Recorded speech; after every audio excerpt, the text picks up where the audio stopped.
Right. Most time, shalom, shalom. You in live. Biblical scripture down. We up again. Priest and Captain Natazak Nashah. So we get in tonight. A couple of things there. Who did Christ die for? Who are the Gentiles? It's an important question. You understand? Because the Christian church has not taught us what's actually in the Bible. There's so much confusion as to what the Bible is actually saying. So we're talking about tonight. We're going to go over who the Gentiles are, who are the Greeks, who are the Grecians. You understand? These are very important things. One of the biggest pieces of, or biggest things of confusion that our people run into is because the Christian church, again, when we think of the Bible, we think Christianity. And in the Isupk, we are fighting through the Spirit of the Most High in Christ to break our people out of that mindset that Bible equals Christianity, because the Christian church itself is the house of Satan. It is the house where everything is made confusing. You understand? Without the Christian church, life would be so much simpler for Blacks, Hispanics, and Native Americans. We'd be able to come together overnight and fix the problems of our people, if not for our religious institutions. All of them are just Christian churches. You understand? Even the Muslims, you understand? You cannot be an actual Muslim black man. You are a Christian. You're a Christian. You understand? Islam is for the Arabs. It's their culture, their way of life. Christianity is for our oppressor. It's our culture, our way of life. There's no way that we can join another nation of people in serving their gods and be the same. All the nations have a culture that is based around them. Their God, the religions, the way that they worship their God is based around their cultures. You understand? So where we're going to start to dig into this is the first thing we want to touch on. We're going to go to Genesis, where it all began, the first book of the Bible, which next to the book of Revelations is the most difficult books in the Bible to understand. The most misunderstood books of the Bible, the most difficult books of the Bible to understand, because the Bible is not a graphic novel. It's not a book you could just pick up, start reading it, and you'll just read along and automatically you'll know what it's about. You'll know what it's talking about. The Bible is not like that. You can't teach yourself the Bible. God is not going to talk to you and explain to you the Bible. Me and Jesus, me and God, and the Holy Spirit, Jesus leads me. That's not how it works in the Bible. That's never how it has been. God has always dealt with one man. That one man got instructions from the Most High to set up an order of men under him, and everyone, the entire nation, to follow those men under the authority of the one man that the Lord put in charge. At one time it was Adam, then it was Noah, then from Noah's days, then it became to Abraham, then Isaac, then Jacob, Jacob's 12 sons. Then we went into Egypt, it was Joseph. Joseph died, then it was Moses. Moses died, then it was Joshua. Joshua died, then it was Samuel. There's always been one person that the Lord dealt with that led and gave instruction to the rest of the nations. That's the first part that we're going to touch on, because understanding who a Gentile, what a Gentile is, and what it means is not going to make sense unless we retract our reference point as a people, because so-called Blacks, Hispanics, and Native Americans do not know what people or what their nationality is.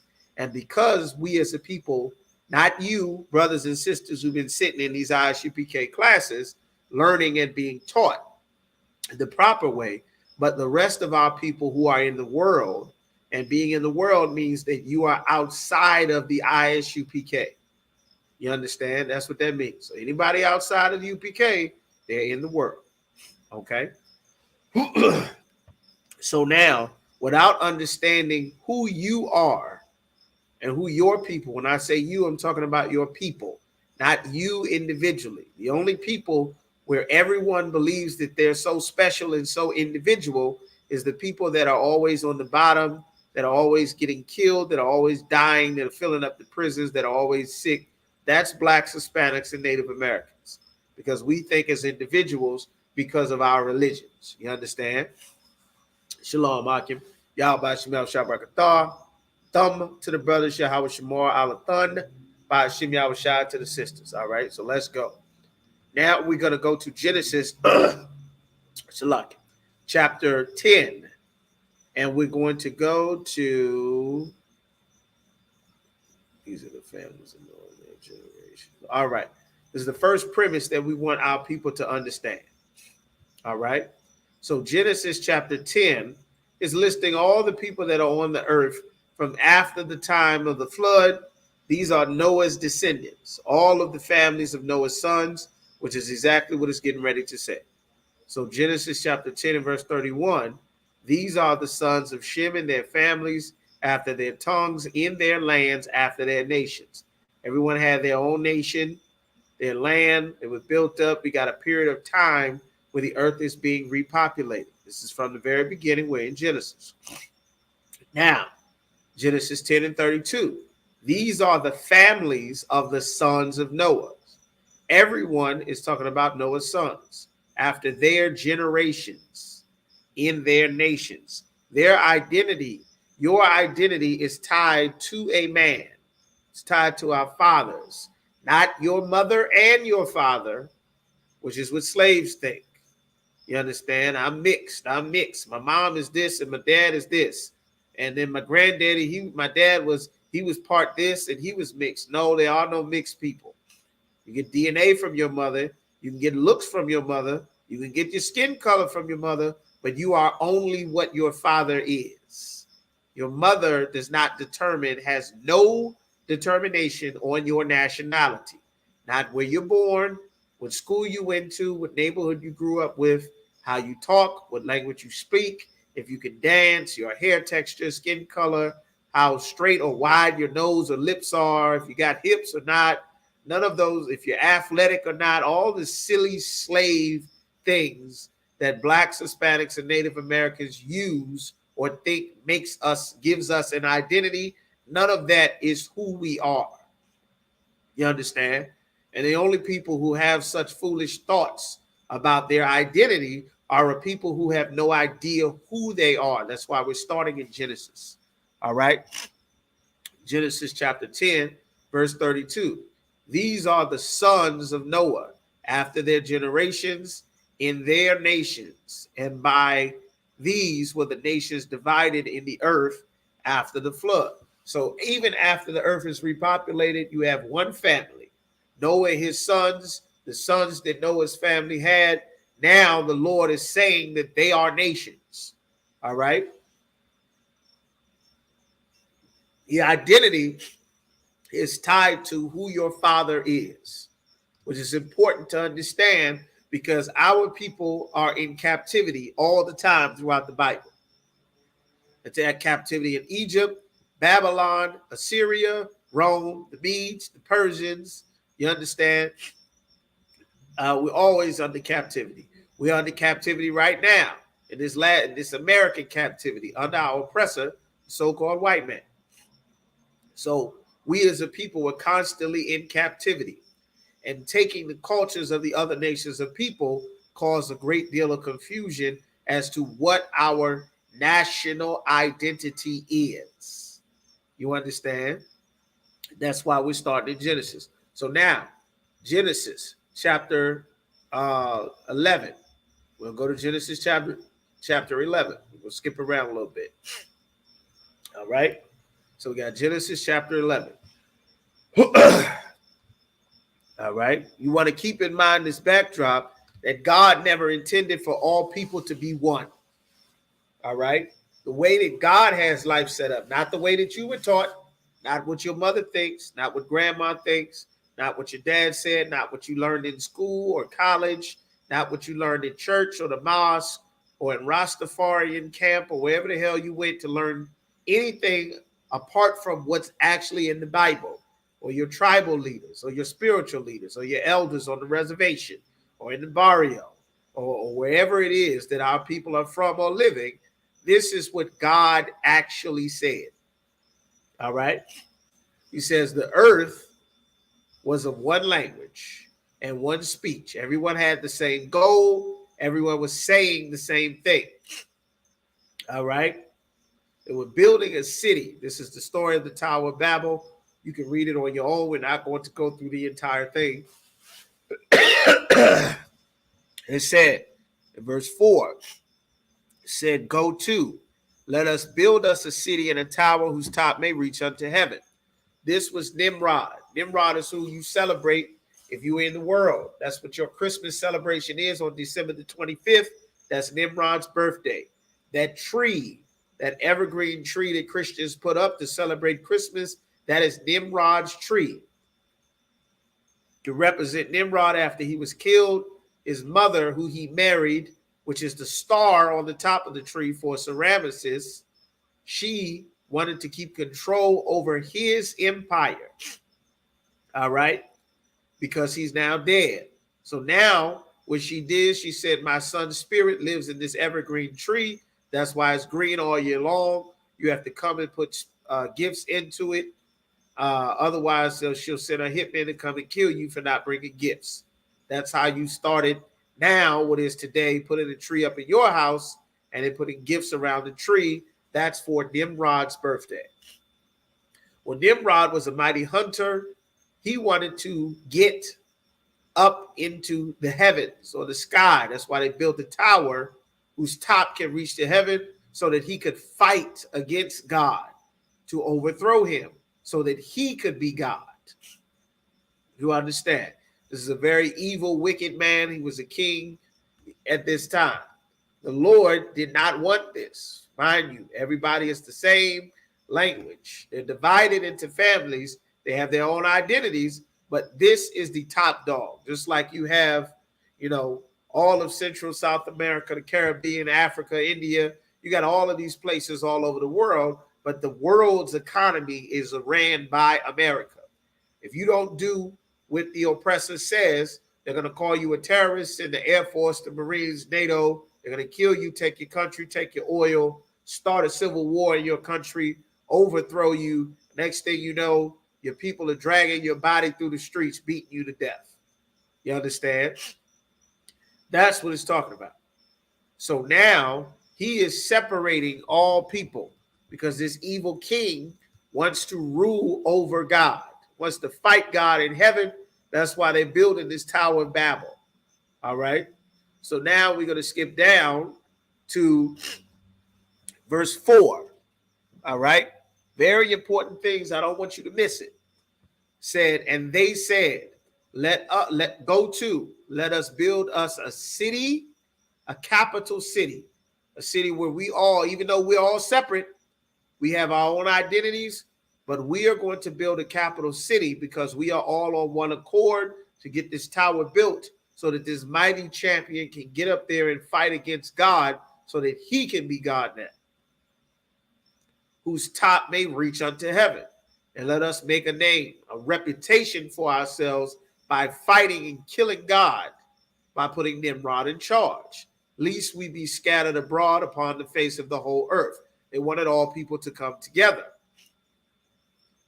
And the Lord came down to see the city and the tower, which the children of men builded. The children of men is a category or a classification of people, what we would know to today as a race, because this separates the sons of Adam, which is God's chosen people, from the children of men. I want to hold this right here in Genesis chapter 11. We want to get this precept so you can see what's being talked about.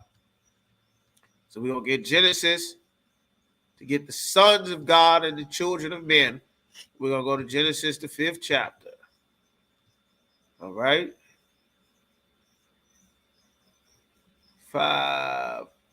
Salaki. Genesis, the 6th chapter.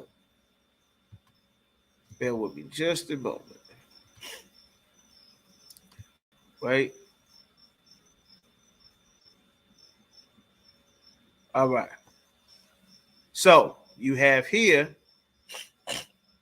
Genesis chapter 6 and verse 2. It says right here, as a matter of fact, let's start at verse 1. Genesis 6 and 1. And it came to pass when men began to multiply on the face of the earth, and daughters were born unto them, that the sons of God which we know from Luke, the 3rd chapter, the last verse, Adam was the son of God. So the sons of God are talking about Adam's sons. All right. If you need that, it should be Luke 3:31. The last verse in the chapter gives you the entire lineage of Christ going all the way back to Adam. So the sons of God saw the daughters of men that they were fair. This is 2 different classifications of people. All right. The daughters of men, the children of men. These are 2 different classifications of people. The sons of God were Adam's sons. The children of men were not the children. They were the other nations. These were not the people who God chose. Not the people. The Lord chose Adam, gave him the knowledge of the truth, gave him authority and power to rule and name everything here. All right? To name everything on the earth, be in charge, be Lord over the animals, and rule the planet from the Garden of Eden. Which, just as a sidebar, the Garden of Eden is in the Middle East. It's never been in Africa. Life never started in Africa. Civilization never started in Africa. Any real textbook from someone who went to school to study, anyone will actually tell you Samaria, Phoenicia, Mesopotamia, those areas are not in Africa. That's in the Middle East. All right. Life has always started in the Middle East. The only people who believe that nonsense about Africa are the people that our oppressor has taught to romanticize Africa. And that purpose is to make sure that you don't find out your identity. Because when Blacks, Hispanics, and Native Americans find out their identity, which is why we're talking about the Gentiles tonight, then we will turn back to serve our God and their empire will be over. You understand? All right? So we're going to pick up right there. All right? So just hold there for a moment. All right?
All right. Just a moment. All right. The water. Like about that. Okay. So the children of men and the daughters of men, or the children of men. Now we got 2 classifications of people. Because of the flood, everybody died except for not Moses, Adam's sons. One of Adam's sons was Noah. Noah himself had 3 sons. That's who we're reading about in Genesis, the 10th chapter, the descendants of those 3 sons. Now you get to Genesis, the 11th chapter. A mighty king is risen up, ruling over the world, the Babylonian Empire. Just think a superpower, like America is a superpower, except the planet is not filled with people. People are living in this one general area in the Middle East because the flood killed everyone everywhere else. You understand? Adam and Eve were not the only 2 people on the planet. The planet was filled with people. All of those people died except for 8. Now the earth is repopulated. You have 2 classifications of people again.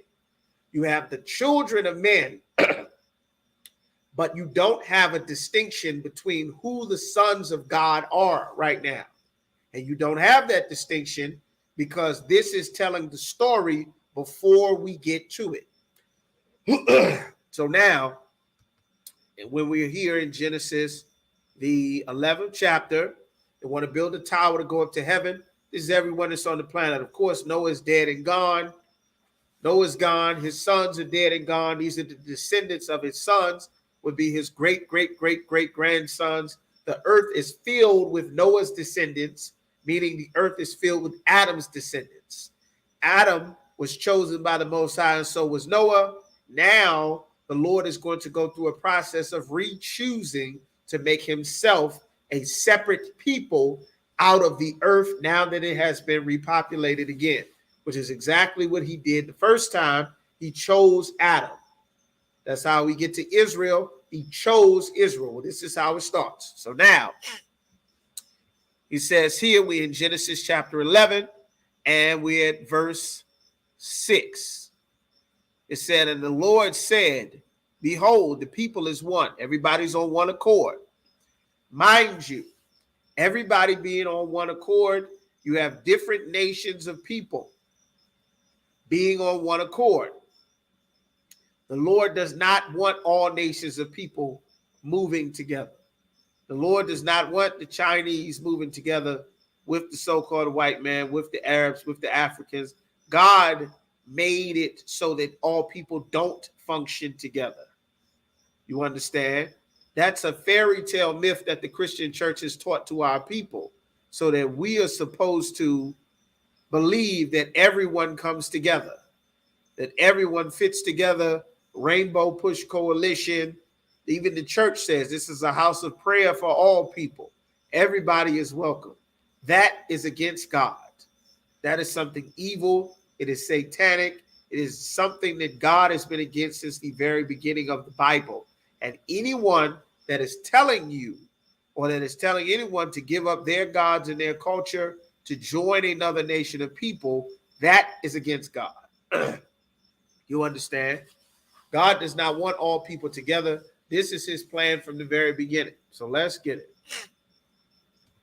So now we have the Tower of Babel. It says, behold, the people is one, and they all have one language. And this they begin to do. And everyone's on one accord.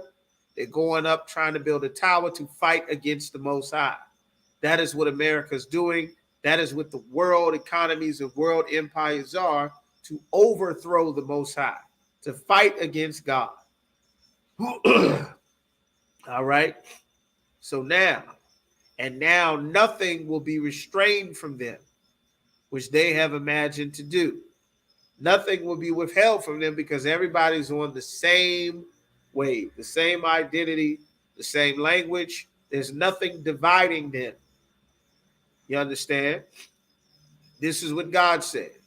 Go to, let us go down and therefore confound or confuse their language. Everybody spoke the same language, that they may not understand one another's speech. The Lord made different languages so that the Chinese man cannot understand the Ethiopian man. Everybody's not supposed to speak French. Everybody's not supposed to speak English. Everybody's not supposed to speak Arabic.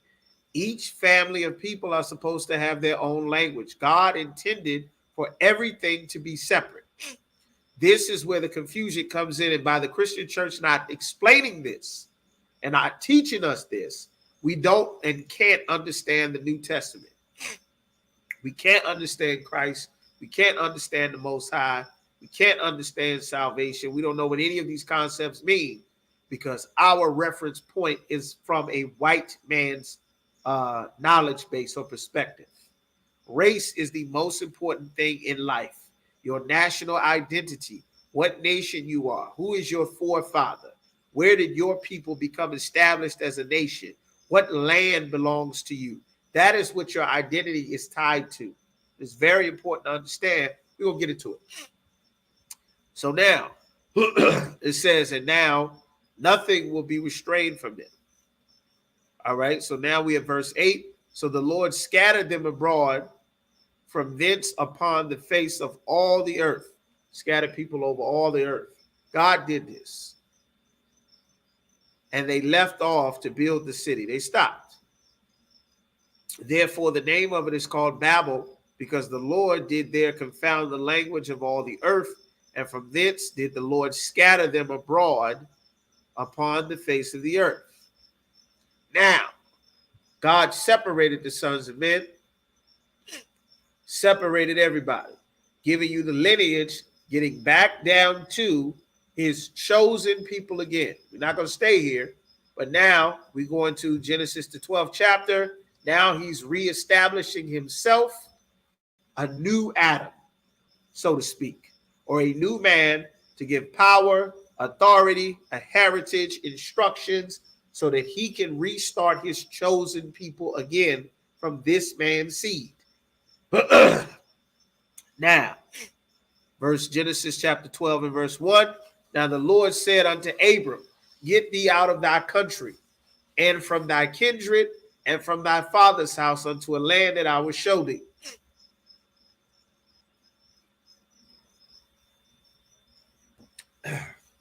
Salaki. And I will make thee a great nation.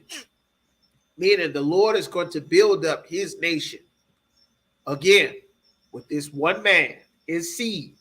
Your identity is tied to who your father is. It's tied to your father because lineage is passed from father to son to son to son to son. That's how you get your identity. That's who you are. It's nothing to do with your mother. Nothing at all. All right. And he said, I will make thee a great nation, and I will bless thee and make thy name great, and thou shalt be a blessing. And I will bless them that bless thee and curse them that curse thee. And in thee shall all families of the earth be blessed. This was a promise that the Lord made to Abraham. And Abraham's descendants, from Abraham to Isaac to Jacob, Abraham's descendants have literally blessed the entire world. All right. So now we're going to skip down to Salakia into thy seed. Verse 7. And the Lord appeared unto Abram and said, unto thy seed, your children, your future generations, will I give this land. And there he builded an altar unto the Most High, who appeared unto him. So now the Lord is making a covenant and a promise for the future generations of Abraham. Then you have, of course, from Abraham, the covenant was passed to Isaac, which was his son, then passed to Jacob, which was his son, unto Jacob's sons, which today are the 12 tribes of the nation of Israel. That's our heritage. These are our forefathers. This is where we began as a nation. This is, again, in the Middle East. This is not Africa. You are black. You are so-called Haitian or West Indian or Negro. They may have found many of us on the west coast of Africa, but we are not West Africans. We were never Africans. We fled our home in the Middle East, running into Africa. We also ran to Europe. We ran every direction we could to get away from the Romans. All right. So now, all right, we're going to go from there to, will be just a moment. All right. So when it talks about all nations shall be blessed, just to highlight some more on there, all nations shall be blessed in the children of Israel because of everything that our people do. Like, we invent everything that makes the world function. From the computer, the laptop, the cell phone, video game cartridge, just in those alone. All of Asia has jobs and businesses because they're selling laptops, computers, cell phones. The children of Abraham, Isaac, and Jacob created these things. All of the inventions. That's why we have a page called The Form of All Things, whole series on this channel right here where you watch it. Okay. So now all of those things are there. All the world is blessed. Our inventions, blood storage, refrigerator units to make trucks refrigerated, transporting goods. America is built on the labor of blacks, Hispanics, and Native Americans. Everything we've done, every world empire had us in captivity. All of these empires that had us in captivity were absolutely rich. We fought for them. We did great things, just like Egypt. We built Egypt up wonderfully. We built treasure cities. We built pyramids for them. We built those pyramids in Egypt. We built those same pyramids in Mexico, in America, Central, South America. Everywhere we went, we built those things. All right. That's why the Lord kept telling us, don't follow Egypt. Don't learn the ways of the heathen. And of course, as a people, we built those pyramids in Egypt. Our people still to this day trying to keep Egyptian customs, which angered the Most High. All right. So now that's just a sidebar. So from here, we're going to go to Genesis chapter 32 and verse 28. Genesis chapter 32, verse 28, get an identity. And we've started with Abraham, the covenants passed to his sons, to Isaac, to Jacob. Now we're in Genesis chapter 32 and verse 28. As a matter of fact, Genesis 32, we might start up a little bit. It's a lot here.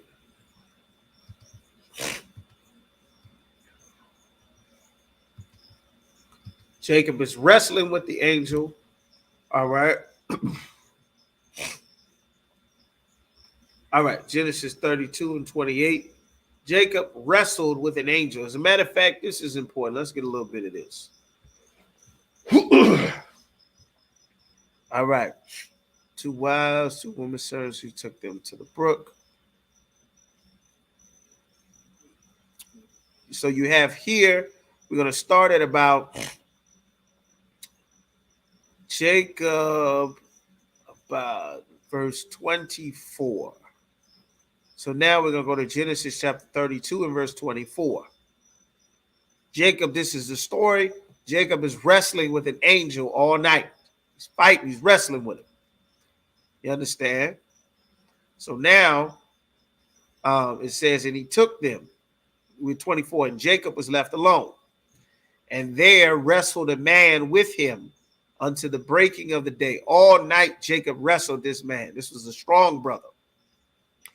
And when he saw that he prevailed not against him, he touched the hollow of his thigh, the inner part of his thigh, and the hollow of Jacob's thigh was out of joint as he wrestled with him. Jacob wrestled this angel, and he would not let the angel go. So much so that this is all night they having this fight. He wanted this angel to bless him. The angel just trying to get back, do his job. Jacob won't let this angel go. The angel ended up having to break Jacob's hip. That's why I said his thigh out of joint. Had to cripple Jacob to get him to stop.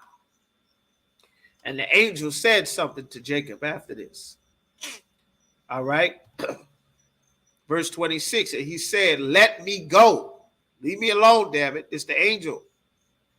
For the day breaketh. And he said, I will not let thee go, except thou bless me. This is what our forefather did. You understand? This is our forefather wrestling with an angel, Jacob. And he said unto him, what is thy name? The angel asked him, what is your name? And he said, Jacob. And this is what the angel said to him. And he said, thy name shall be called no more Jacob. Same way you come into the truth. You come into the truth, you fight your demons. You stand, you make your check-in. Your brother, you in your all black. Your sister, you have your head covered. You make sure you pay your tithes. You understand? You make sure that you're checking in. You're making sure that you're getting into the body. Not just sitting stalking videos online for 2, 3, 4, 5 years. You are outside of the body. Don't stay outside the body. There's no protection outside of the body. You need to get in so that you can be in order where the protection is.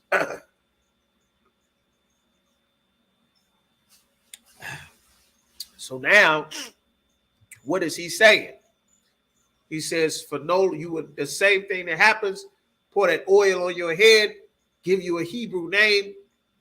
Jacob, of course, already had a Hebrew name, Yaquab, but the angel changed his name because he prayed, fought this angel for a blessing. He said, thy name shall no longer be called Jacob, but Israel.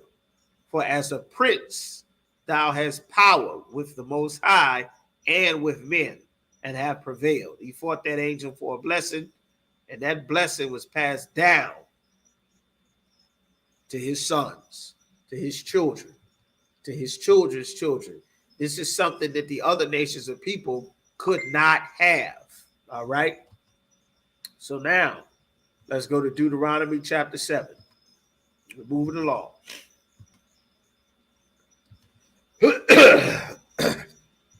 Deuteronomy chapter 7. And the Lord has given us laws and instructions. All right. Of course, as a people, we did not follow these instructions the Lord gave us. But we are the Lord's chosen people, which we're getting ready to read. So look, Deuteronomy chapter 7 and verse 6. As a matter of fact, I want to start at 6.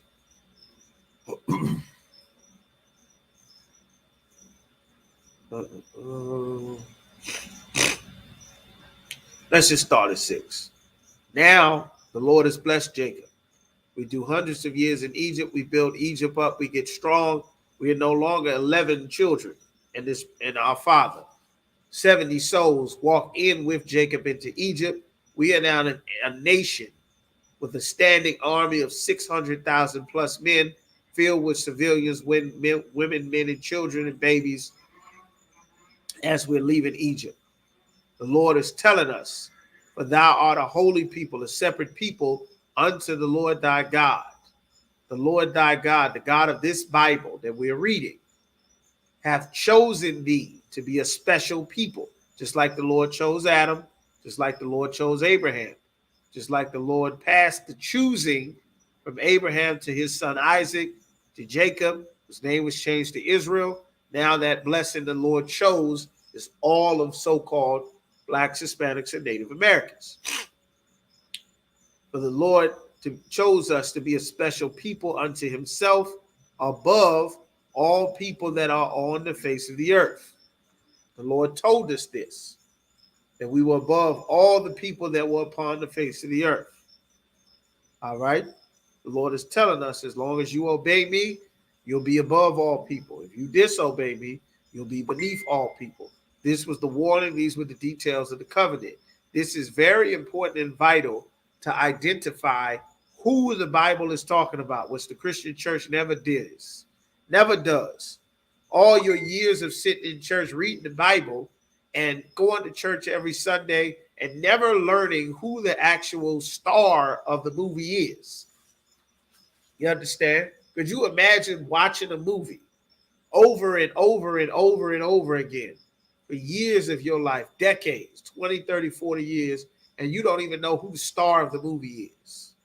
You don't even know that you are the star of the movie. That is what the Christian church has done to our people. That's what they made the Bible. You don't know who the Bible is about. We think the Bible is about our oppressor. You understand? The Bible is not about our oppressor. The Bible is about us, so-called Blacks, Hispanics, and Native Americans. So now we're going to speed up and get some more gears into our target. So now he said, thy name shall no longer be called Jacob, but Israel, for as a prince thou hast power with God and with man, and hast prevailed. All right? So now we're going to go to Isaiah chapter 49. All right? Because the church has lied to us for so much.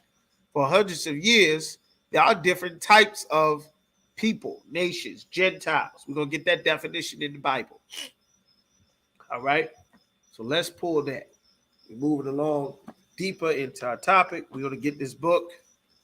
This is the Zondervan's Compact Bible Dictionary. You can get the full Zondervan's Bible Dictionary. Big one. This is one of the textbooks, our textbooks here we use in the Isupk. Probably can't see it on here, but it's Zondervan's Bible Dictionary. Very important. The words in the Bible have definitions. Hey, shalom, boy. The words in the Bible have definitions, and you cannot understand what is being said in the Bible if you do not know the definition of the word that is being used. Let's get that word, Gentiles. And then we're going to read that scripture. As a matter of fact, Let's read the scripture first, then get Gentiles. All right. So now we're going to go to Isaiah chapter 49 and verse 6. And he said, is it a light thing that thou shouldest be my servant to raise up the 10 tribes of Jacob? The 10 tribes of our so-called northern kingdom. All right. Because the northern kingdom, the majority of our nation, we have been separated from them. This entire Bible's message is to bring back together so-called Hispanics and Native Americans back to so-called black people, so-called Negroes, so-called Afro-Americans, so-called West Indians and Haitians, back together with Mexicans, Seminoles, Native Americans, Central and South Americans, Puerto Ricans, Cubans, Dominicans, brothers and sisters from the Caribbean, North, South, Central America, whose fathers are descendants of the conquest of the New World and the transatlantic slave trade, those natives. That's the whole Bible mission. And he said, is it a light thing that thou shouldest be my servant to raise up the 10 tribes of Jacob? This is Isaiah 49 and 6. And to restore the preserved of Israel. Like, this is the mission for the Bible. To go and to restore our 12 tribes back together, back to our identity. You understand? So that we can be one nation of people again. All right. I will also give thee for a light to the Gentiles, that thou mayest be my salvation unto the end of the earth.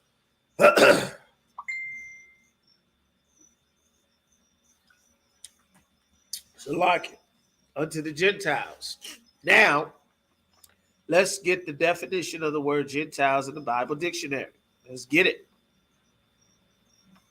The only way the scripture will make sense is if you have a dictionary to define the words that are being used, because the Christian church lies on the Bible. Your pastors and preachers will never correct the lies that our oppressor seminary school teaches about the Bible. Not only will they not correct them, they will enforce them by teaching you the same lies that they learned. They're not interested in the truth. They're interested in the religion, keeping the religion going. This Bible is not about religion. Let's get Gentiles, all right? Get the definitions of the Gentiles. Let's get that. All right. Bear with me just a moment.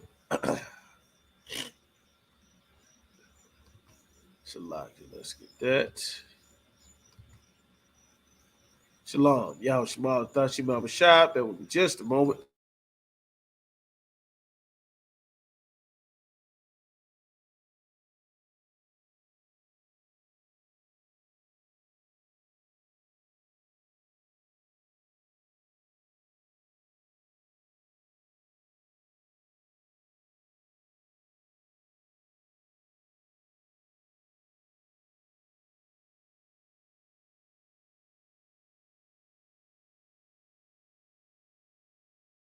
So now, all right. So let's get that definition. Where did I put that book?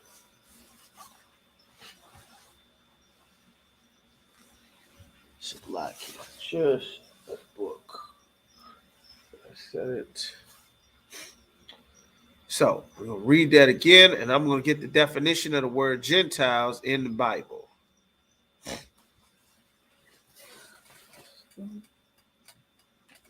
There we go.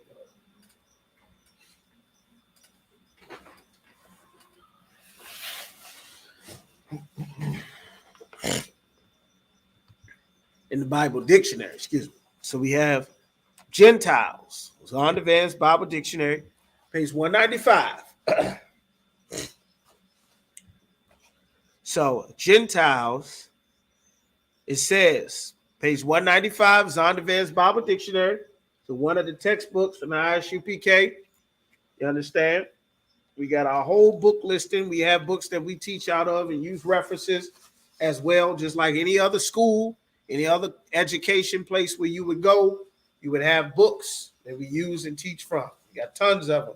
And our list is right on the website. Go to isupk.com. Gentiles usually it means a non-Israelite people. Usually. All right. So now you have two different types of Gentiles.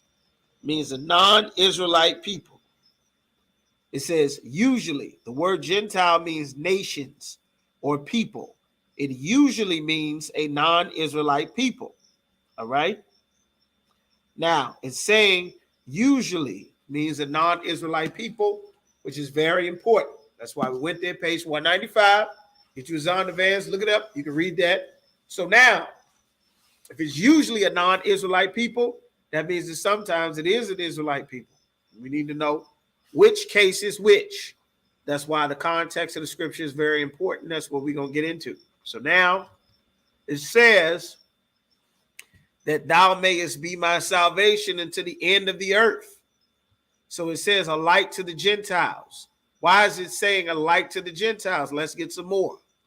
Here is what we can rule out. So the prophecy Isaiah said would be a light to the Gentiles for salvation unto the earth. Here's the problem. Well, here's not the problem. Here's the clarity on that statement. We're going to get some more. The only people that are promised salvation in the Bible are the Israelites.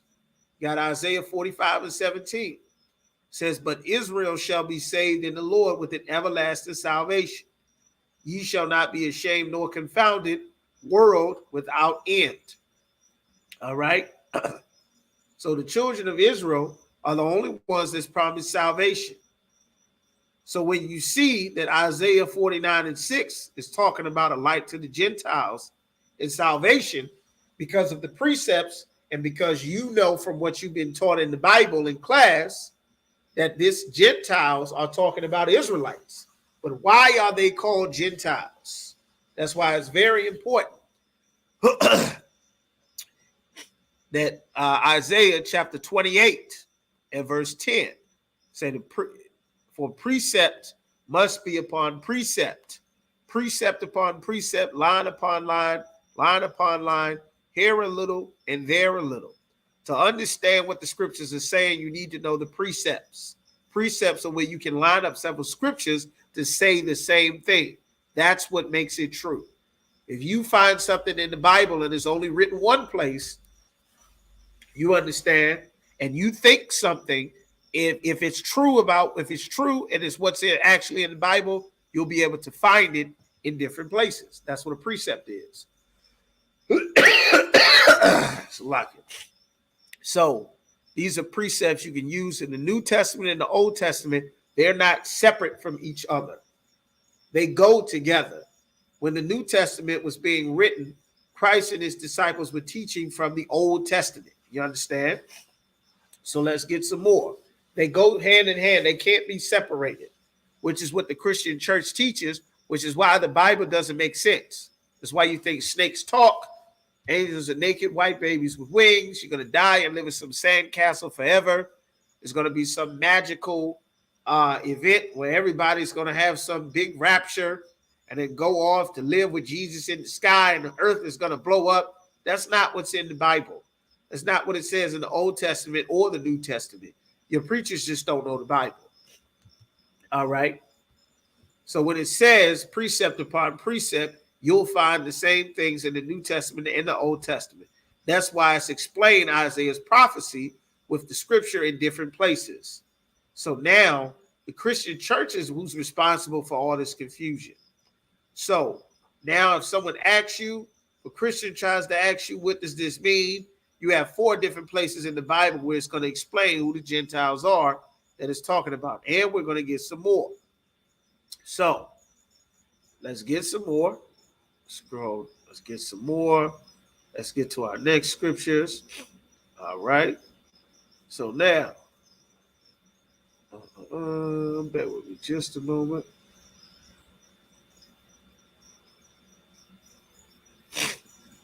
So now we're going to go to Jeremiah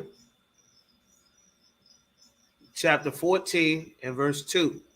We're going to walk all the way up to the time, all the way up to the Maccabees. We're going to move a little faster. Jeremiah chapter 14 and verse 2.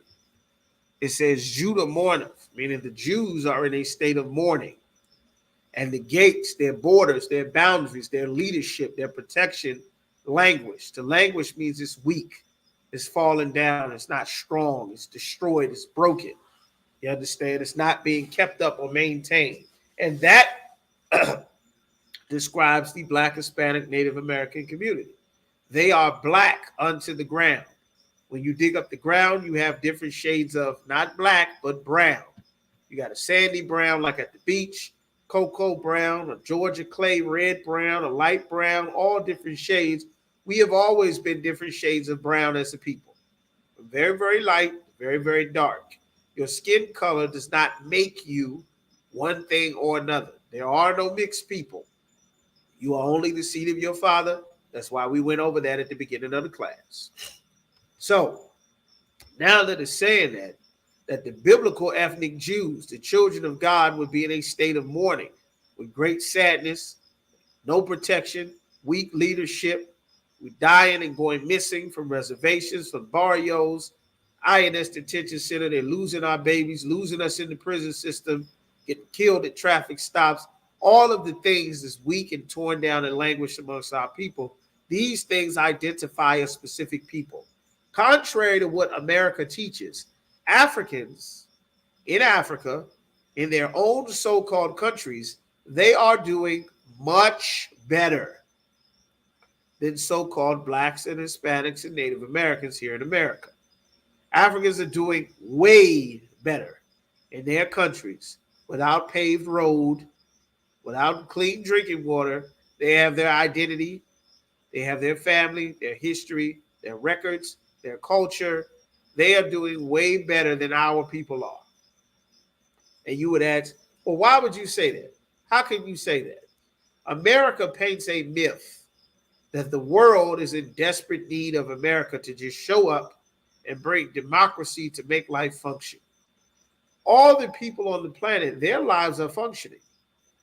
Black, they're not executing 400,000 of their babies every year.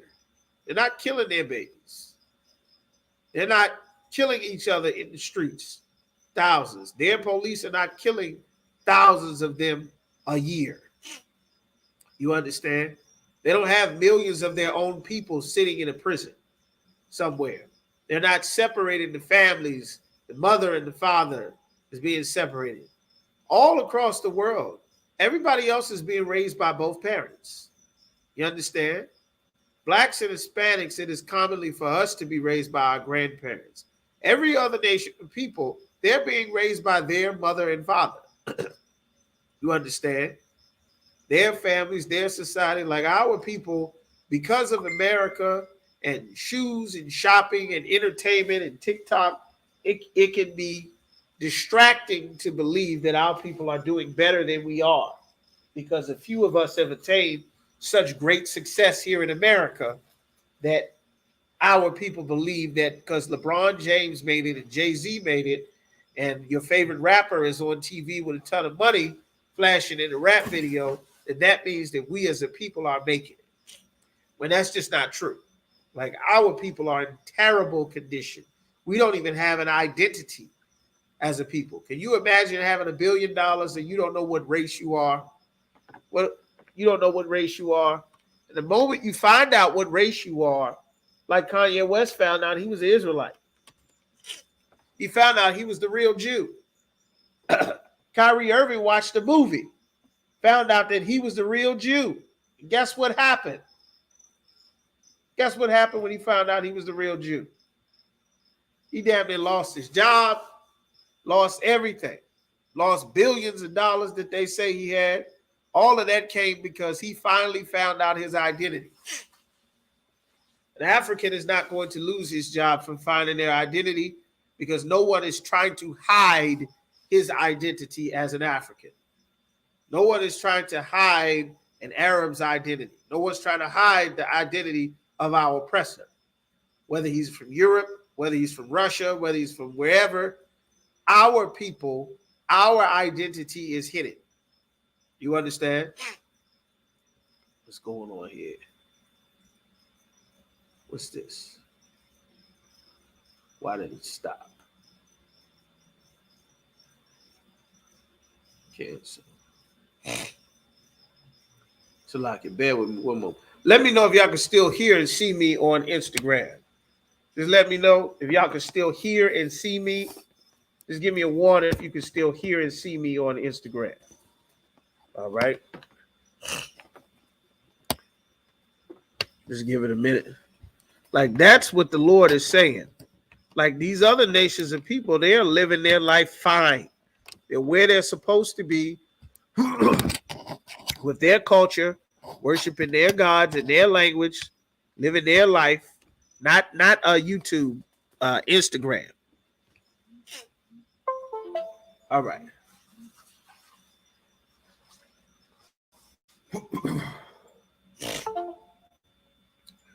All right. What? So now, what is it saying? Like Judah, the real Jews are in a state of mourning. If you look at the rich or the ones that are doing such a great job, no sweat, don't sweat it, brother. The brothers and sisters that you're seeing, they are still living and dying the same way that the brothers and sisters who have nothing are living in. You come to America, you go to the military, you fight for America. They say you're going to get citizenship, Dream Act, welcome to America. You go kill the Taliban, you fight Iraq, you fight Afghanistan. They deport your wife, your kids, your mama, your grandmama, your brother and sister. They throw you the hell out the country. Mexico is filled with U.S. Army and military veterans in their U.S. Army military outfit, homeless in Mexico. You understand? They're not veterans being deported back to Iraq and Afghanistan and Africa after they fight for America. Like our gates have languished. You understand? If you become a rich millionaire in Africa, you're going to stay a millionaire in Asia, in Africa, Europe. But if you are a black millionaire, then you're going to die of a drug overdose, like Whitney Houston, like Prince, like DMX, like Gangsta Boo. You'll die of a drug overdose. You see what I'm saying? Like, this is why we must separate ourselves. We must turn back and obey the Most High. So let me get this back up. Hold on, Instagram. Give me just a second. Let's get back up. Salakia. Okay, we should be back up here. Let me know y'all here able to hear and see me clearly now. All right.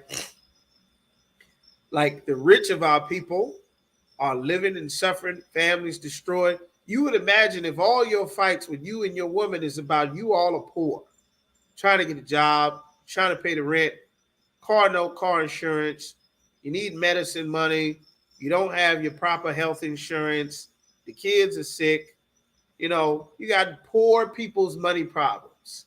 Then you become rich. You make tens and tens of millions of dollars in the NFL, millions of dollars making music, millions of dollars in the NBA. All of your poverty-stricken bill problems because of lack of money should be solved, right? You should be able to keep your family together now that you're rich. You should be able to keep your house now that you're rich. Keep your cars. Get the good education for your kids. Maintain a home. Be able to live a successful life. You shouldn't be losing your home and your money and your cars. But that's still happening to our people because our gates languish. We don't have our nation set up and established that the other nations of people, even though they don't have the notoriety we have here in America, that many of our people do, they're doing much better than we are. And that's something that's very important to understand, that the Bible says Judah mourneth and the gates thereof languish. The real Jews are in a state of mourning. All right. So now, with that being understood, what it's talking about, we're going to go to Hosea chapter 8 and verse 8. It says, Israel is swallowed up Now shall they be among the Gentiles as a vessel wherein is no pleasure. Like Israel, talking about those 10 tribes that we were just reading about in Isaiah, has been swallowed up. That's why by the time you get unto the New Testament with Christ and his disciples, the only thing is left is the Jews, or Judah, Benjamin, and Levi. Because the rest of the nation has been carried off into captivity, the Lord said Israel has been swallowed up. Even further clarifying that Israel would be among the Gentiles and swallowed up or overtaken by a heathen. All right. Even though that we live amongst them, that's not our identity. All right. Call it the lands after their names. Let's see. Let's get this precept real quick right here. We'll go to, hold that. We're going to go to, should be Psalms 49 and 11. All right.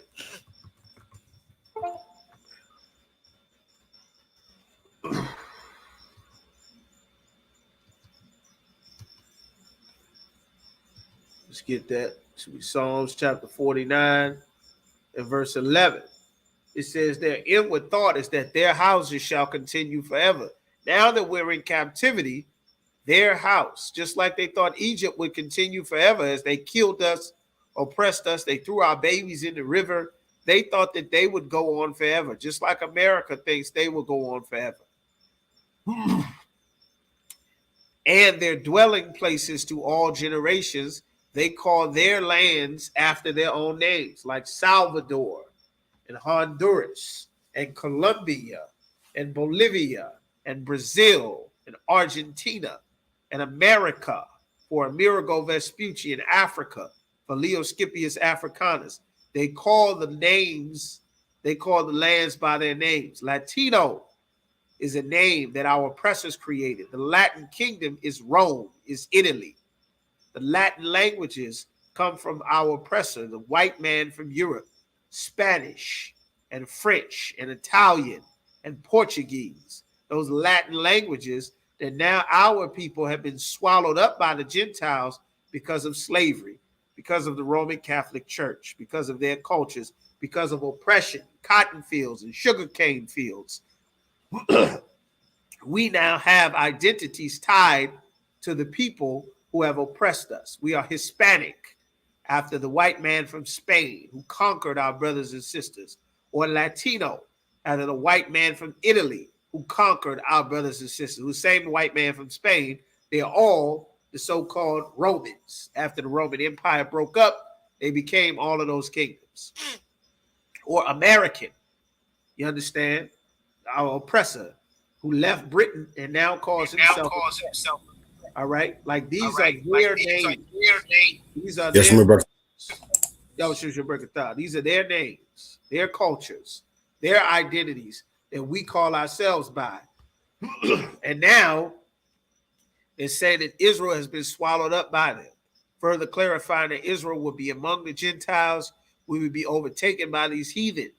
And also among these heathen, they wouldn't have pleasure in us. The world, they would despise us. They don't want Hispanics in their neighborhood.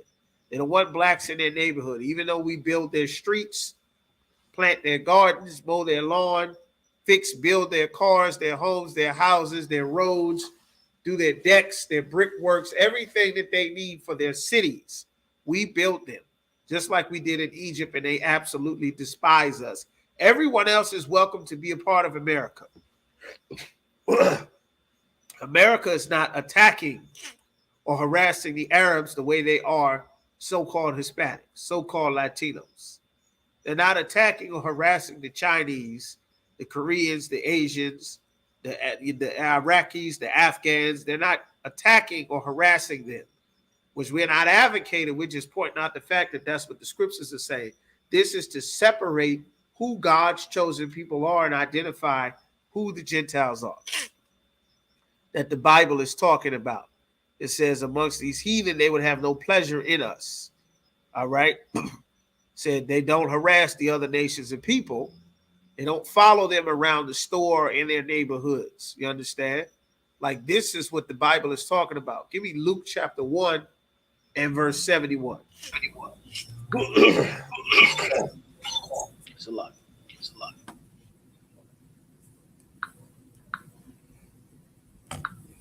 Kana. Luke chapter 1, verse 71.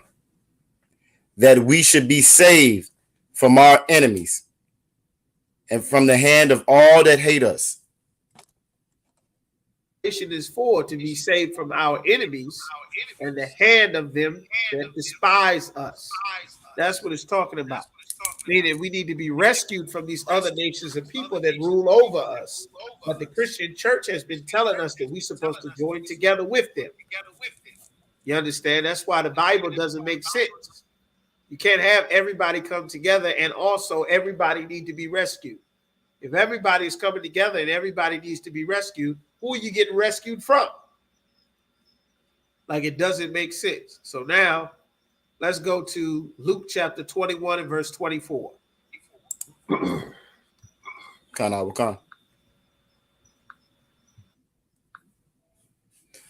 Luke chapter 21, verse 24. And they shall fall by the edge of the sword. You understand? Go ahead. And shall be led away captive into all nations. Right. This is what happened with our people. And we fell by the edge of the sword. We were carried away captive into all nations. So now, that's why we read the definition of Gentiles. Gentiles mean nations. Before, you were known as, you were an Israelite. You lived in the land of Israel. But now, we've been carried away captive, not known as an Israelite. Now you're known as a Puerto Rican. You're not known as a Simeonite. Now you're known as a Dominican. You're known as a Haitian. You're not a Levite anymore. You're a Haitian. You understand? If your father went to war in Korea or Vietnam, like that sister Naomi Osaka, who plays tennis, and her sister Mari Osaka, those, they're called Japanese or Afro-Japanese because of their hairstyle. It's not like the regular Japanese girl's hair. They got nigger hair. They got the hair that God has, that Jesus had, that the Jews had. Well, their hair is not like the rest of the Japanese girls. Even though their father, who was a Levite, made a baby with the Japanese woman, they're not Afro this. They're called Afro-Japanese, or they're not truly Japanese, but they're Levites. But their identity is of a Japanese, just like Naomi in the Bible. She wasn't a Moabite. She was an Israelite. She was one of us, but she was living with the Moabites. Her culture, her heritage, what she ate, how she talked, how she dressed, what she thought about life was their culture, their Asian culture, or this African culture, or this American culture, or this Arab culture. We have all the cultures of the other nations of people, and we take on their identities because we don't have our own identity. Go ahead and finish reading that. Kana. And Jerusalem shall be trodden down of the Gentiles until the times of the Gentile be fulfilled. Like the children of Israel shall be crushed by the Gentiles. The other nations of people are living in our land. That's why we're not there. They're living in our land. Our people don't know where the hell we from. They're all in Africa, going to Ghana, thinking that Ghana is the motherland. Ghana give you free citizenship. You run your black behind over to Ghana. Liberia used to give black people free citizenship. Anybody remember how that happened? How that worked out? It was called Monrovia back then. It's Liberia now. They gave black people citizenship because our oppressor told you to go over to Africa because that's where they found you.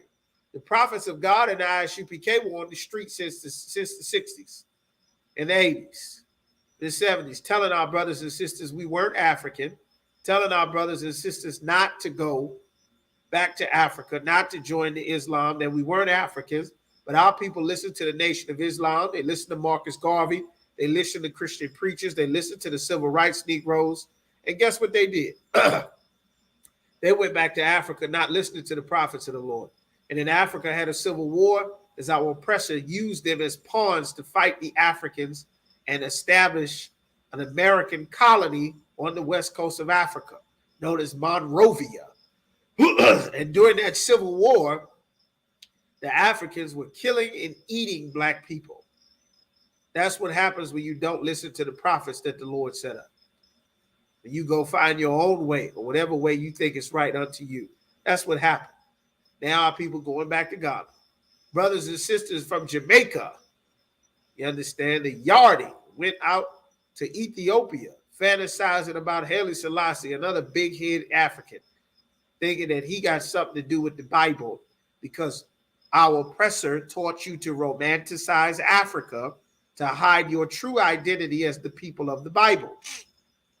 And again, because of your infatuation with Africa, Jamaicans left Jamaica and went to Ethiopia and moved there thinking that this was the motherland and this was Jerusalem. And they got there and they found out that these Hamites were not the same as them, that they don't bathe regularly and keep themselves clean and take care of themselves the way that they do in Jamaica, because their spirit is very different from ours. And they weren't given citizenship in Ethiopia like they thought they would be, because we are all first cousins. We are brothers and sisters. I had some roster tell me that garbage. Ethiopians and Jamaicans, black people, we first cousins. I said, prove that, brother. He said, I don't want to talk about it. I said, how can you make such a statement as a grown man with graying hair, make such a bold statement and stand on it with no evidence whatsoever? That's why the Bible says, prove all things. Our people are suckers for every whim of doctrine, because our fathers refused to obey the prophets, and our children have inherited lies. You understand? So, of course, they go to Jamaica, and the Ethiopians don't give them citizenship. They don't move into Ethiopia. They let them go live in the woods somewhere where they have to chop down trees for decades to try to get some land. They're not a part of Ethiopia. They don't live in the land. They don't have citizenship. They're not a part of the vote. They're not being counted.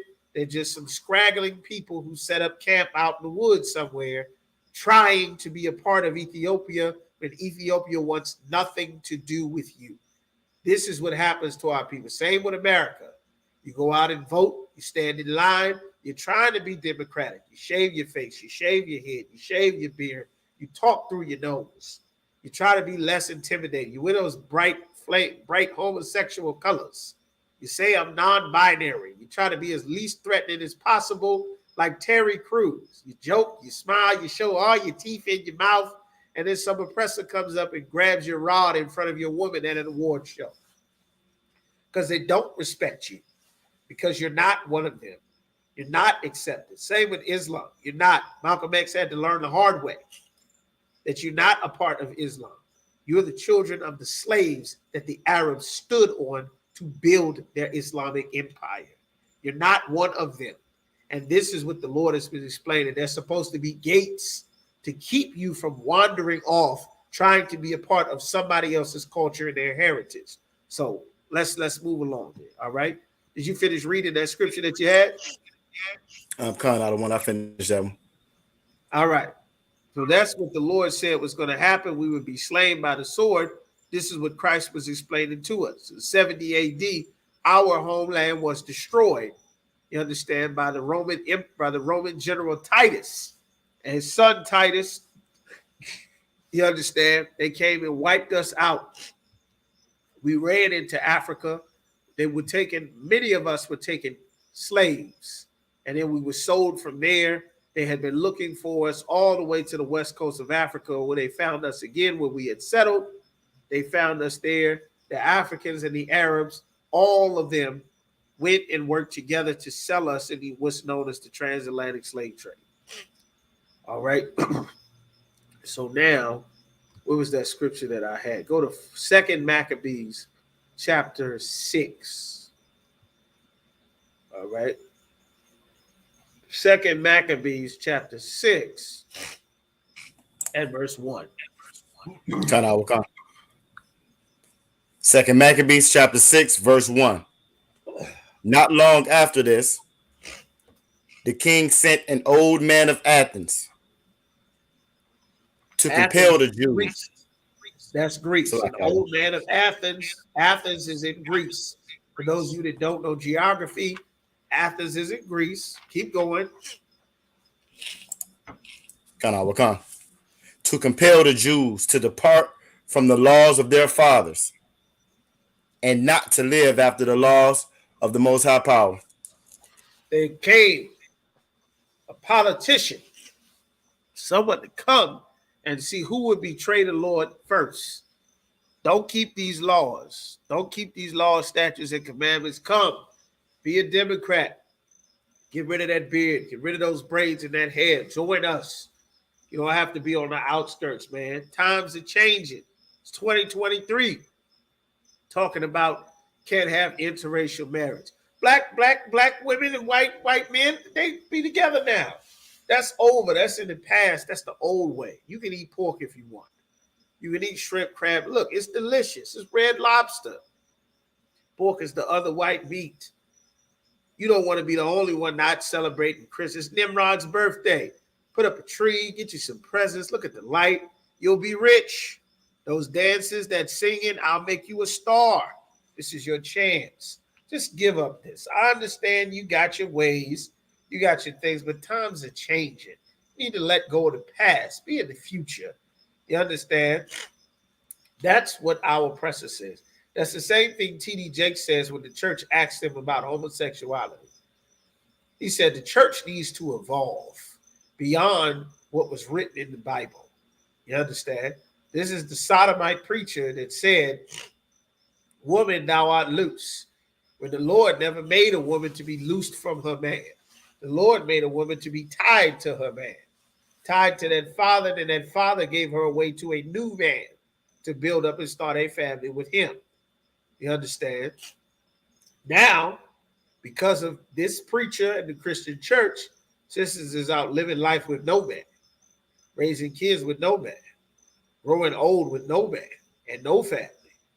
A mother and a child, that's not a family. That family is broken. You understand? Like that is the fault of the Christian church. You understand? So this is what it's talking about. He came and wicked religious leaders made deals with men like this. But the story of the Maccabees is about Judas Maccabees and his sons, or Hammakaboth in the Hebrew. His sons that they led wars against the Greeks and they resisted taking on Greek culture and throwing away the Most High's laws. And then the same wicked religious leaders that we're talking about, they came and made deals with men like this.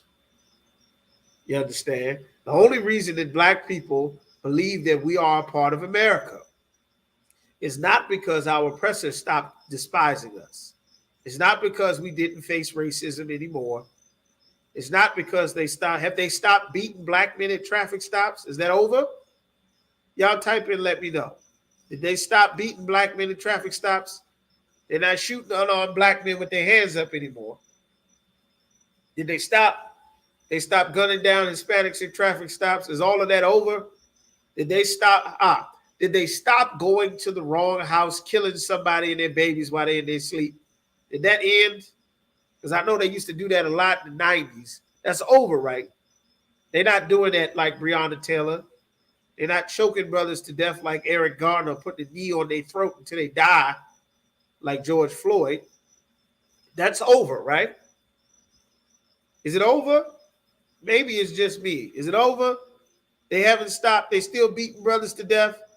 What about the kids? Are they still beating up little black kids? They're killing young black boys. They gunning them down.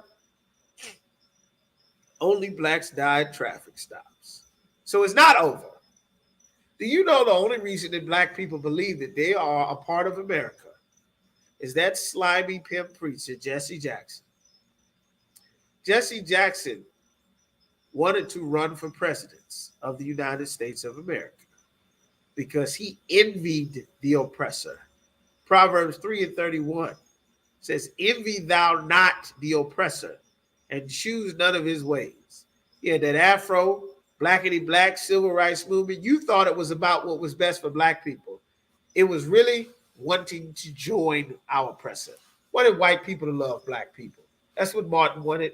That's what Jesse wanted. That's what Al Sharpton wanted. I want to sit next to them and rub elbows with them, even if it means sacrificing all of my people. Jesse Jackson ran for president, and he took a donation from Planned Parenthood. the same Planned Parenthood that is killing 1,200 black babies a day in America, he took a donation. He lost by a landslide. And he said, we are no longer black. We're no longer colored or Negro. We are now Afro-Americans. Jesse Jackson said that. And since then, black people have been called African Americans. And in your mind, thanks to the civil rights leaders and them desegregating your neighborhood where all of your businesses failed and all of your homes got sold and your communities flooded with the drugs that came from Al Sharpton and his FBI career working with the mafia, thanks to them, you now think you're an American and an African. As opposed to understanding that you are not a part of America, that these are your enemies, and you have to deal with your brother and your sister because you need each other. They destroyed the family. And that is what this person is trying to get our people to do. And there were actually men that served the Most High that stood against him. So keep reading. Khan. Second Maccabees chapter 6, verse 2. And to pollute also the temple in Jerusalem, and to call it the temple of Jupiter Olympus, and that in Gerizim of Jupiter, the defender of strangers, as they did desire that dwelt in the place. Right. They're telling them to set up Jupiter. Jupiter is one of the Greek gods. It's one of their gods.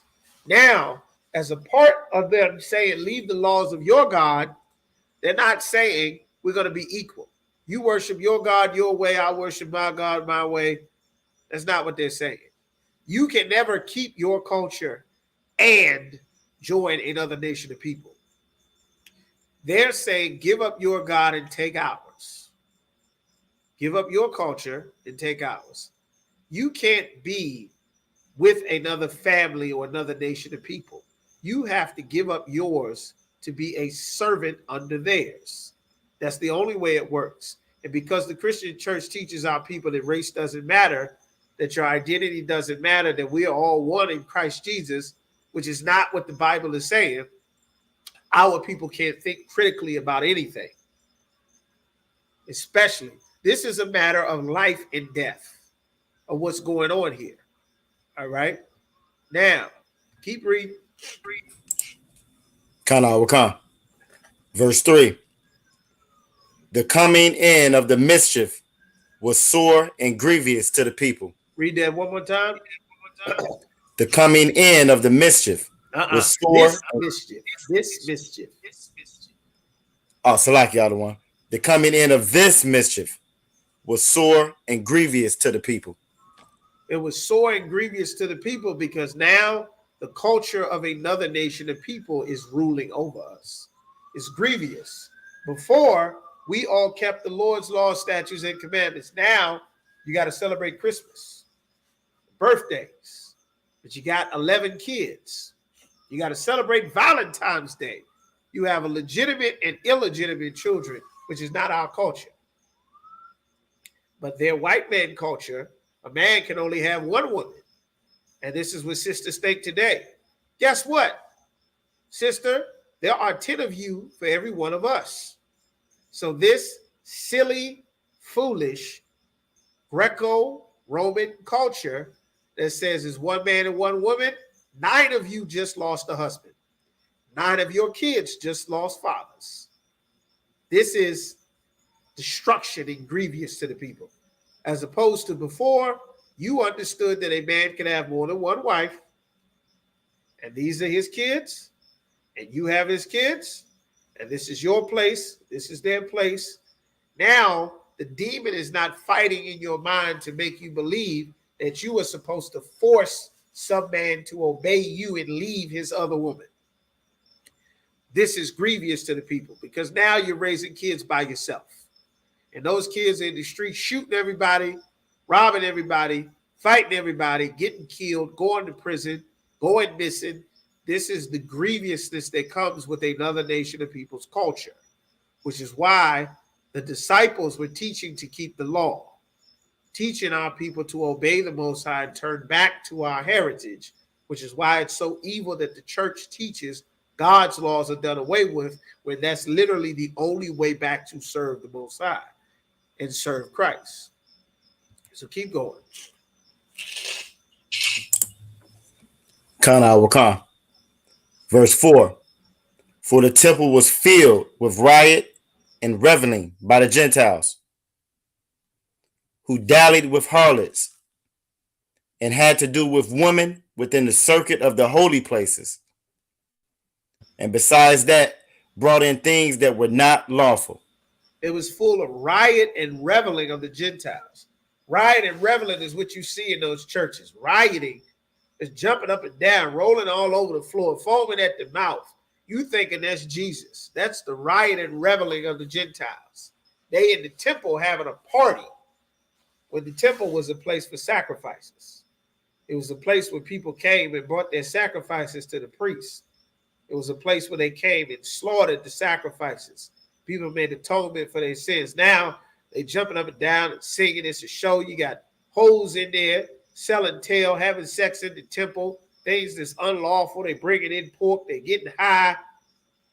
Got women leading, women telling men what to do, women ruling over, taking authority, women by themselves. You got all the homosexuality, child molestation.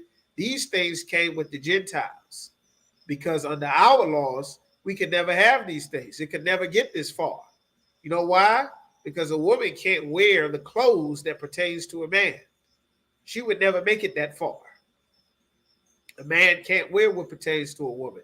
A man cannot be feminine like the Christian church teaches a man to be. A woman is not allowed to be masculine, ruling over the man, barking orders. A man is not allowed to be weak underneath of his woman. So the whole concept of how the heathens operate could never be.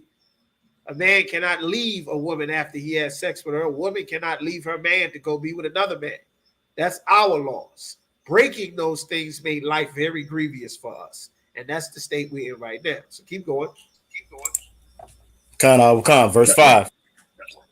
The altar was also filled with profane things, which the law forbiddeth.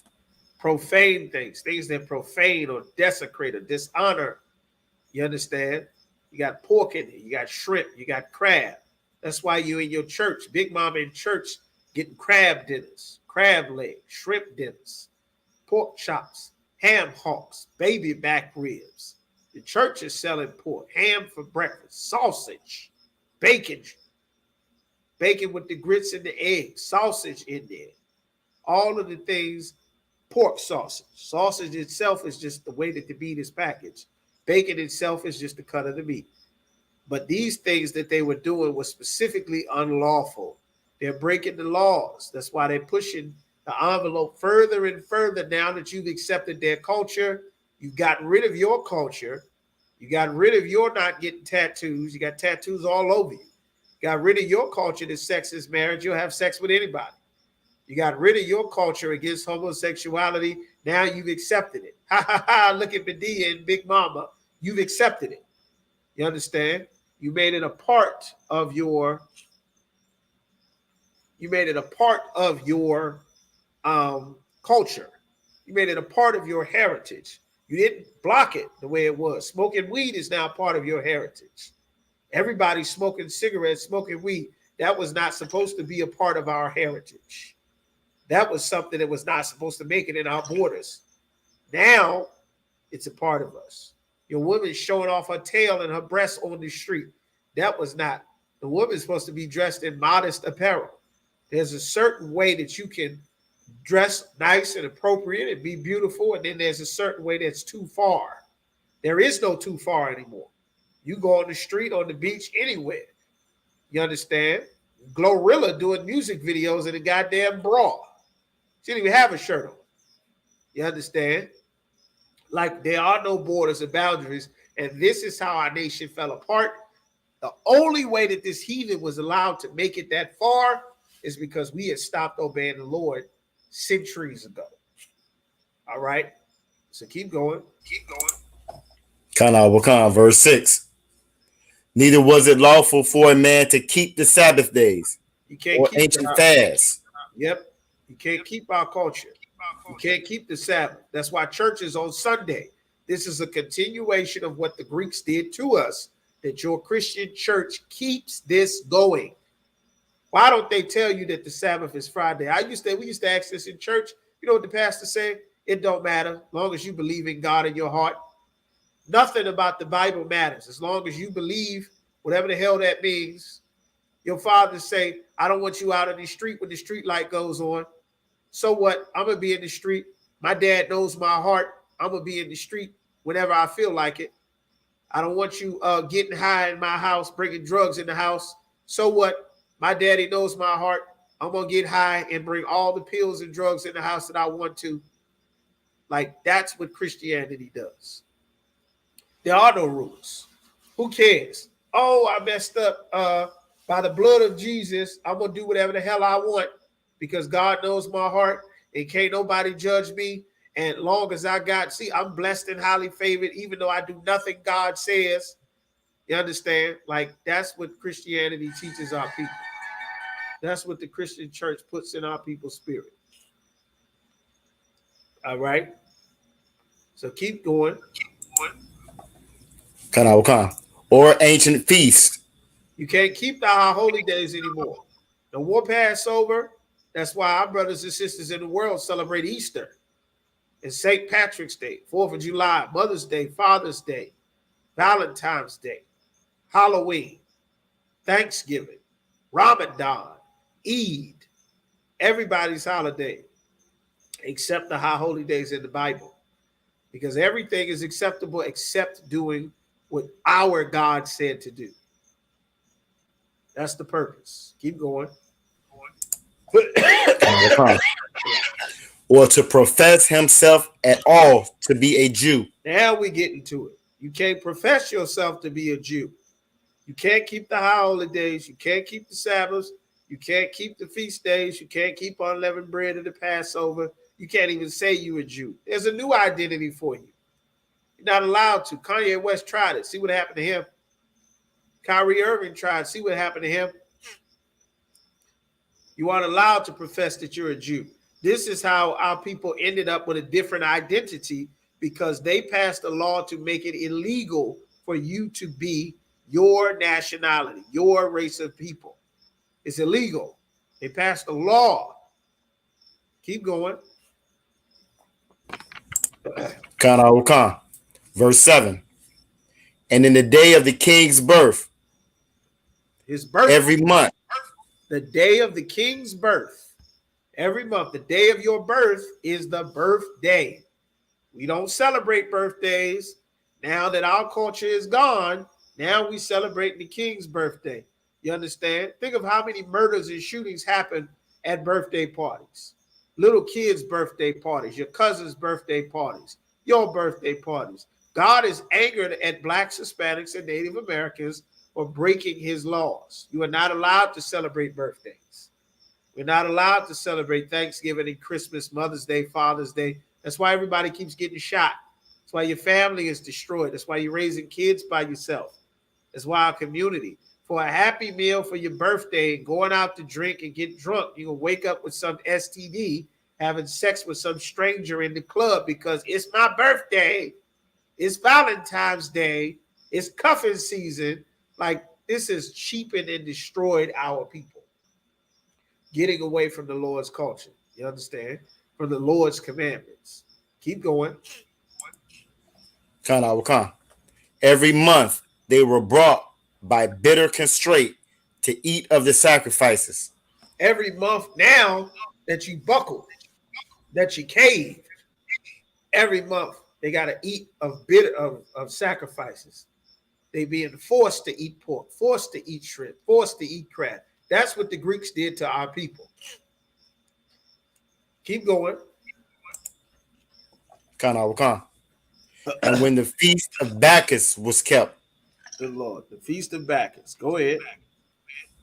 The Jews were compelled to go in procession to Bacchus, carrying ivy.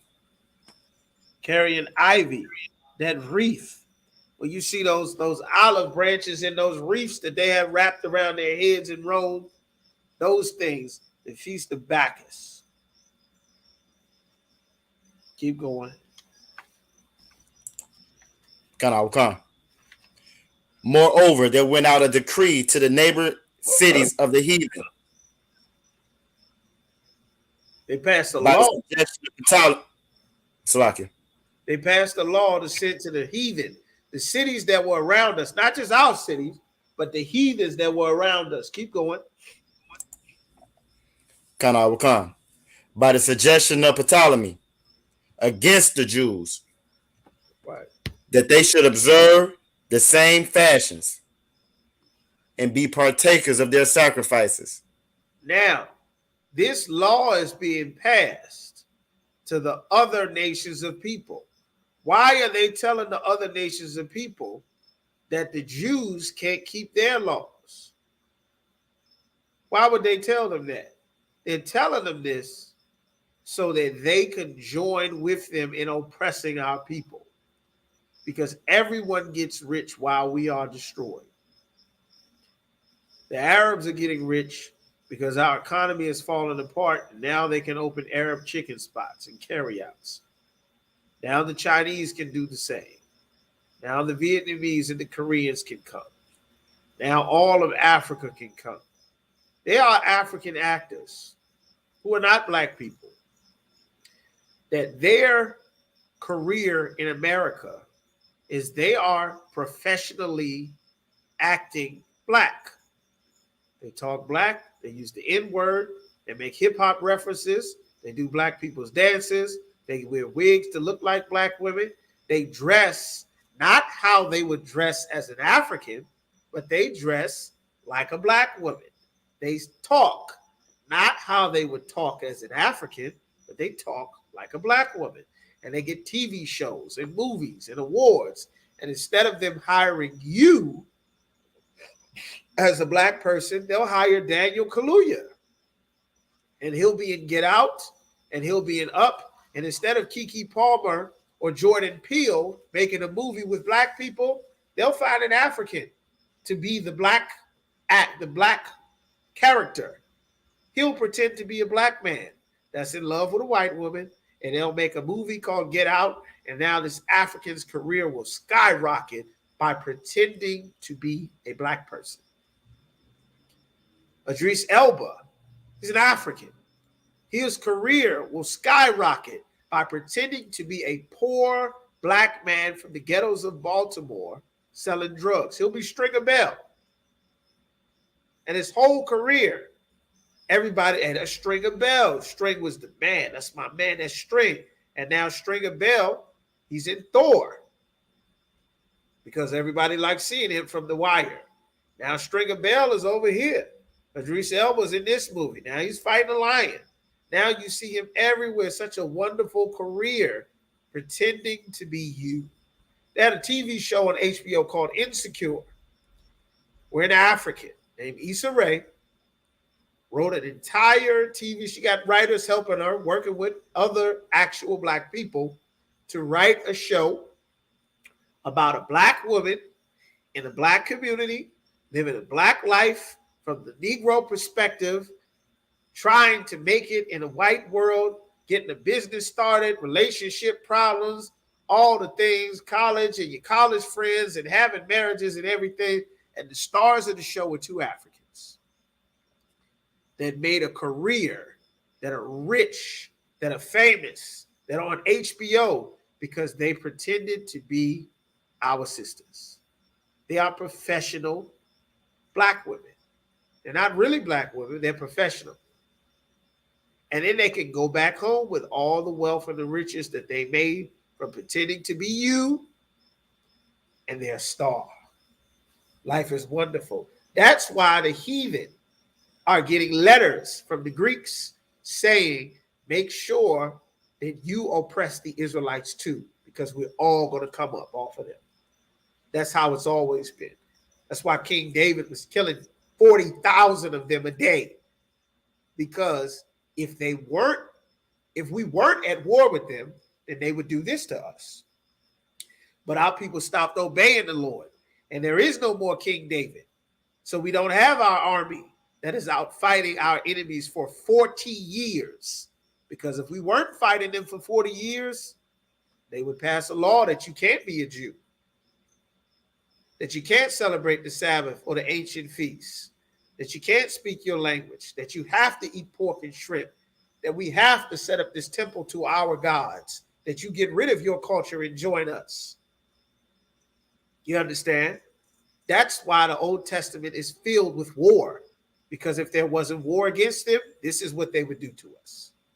And because there is no war against them now, that's what they're doing to us. They're waging war on us. We don't even realize it. We think this is just life, when really it's not life. So keep going. Verse 9. And whoso would not conform themselves to the manner of the Gentiles should be put to death.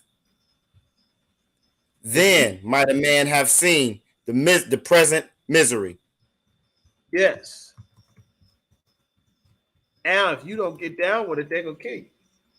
They killed some sister. They tortured her. They made her watch as they executed her 7 sons.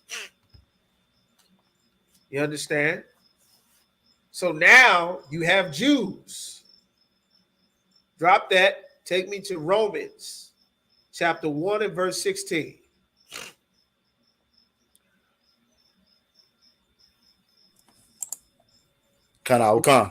Read that. Salakia. Romans chapter 1, verse 16. For I am not ashamed of the gospel of Christ. The good news, the book of Christ, the records of Christ that his disciples wrote down. Matthew, Mark, Luke, and John. Keep going. For it is the power of the Most High unto salvation to everyone that believeth. And you see why that brother stopped. Why Trooper Yagadar stopped there is very important. Because that is a word that needs to be defined when you see it. Like love, fornication. Though there are certain words in the Bible that must be defined when you see them.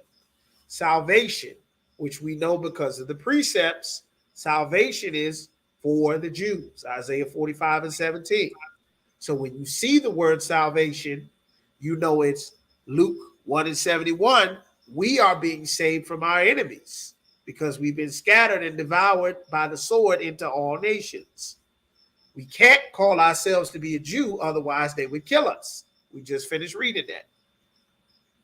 So go ahead and finish that scripture. To everyone that believeth.